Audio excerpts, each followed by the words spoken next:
Hayotda odamlar juda ham kech o'rganadigan mana bu 11 ta narsa. 1. Qanchalik kam gapirsang, so'zlaringning qadri shunchalik baland bo'ladi. 2. Hamma narsani jiddiy qabul qilma. Hamma ham xuddi seni o'ylaganchalik seni o'ylab yurmaydi.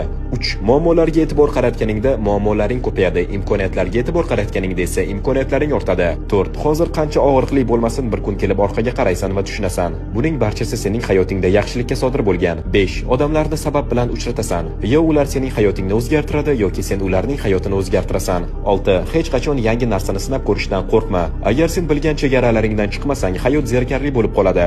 7. Biror lahzaning asl qiymatini u xotiraga aylangandan keyingina tushunasan. 8. Shukr qilishing kerak bo'lgan narsalarni yozishni boshlasang, senga yetishmayotgan narsalar endi e'tiboringdan chiqib ketadi.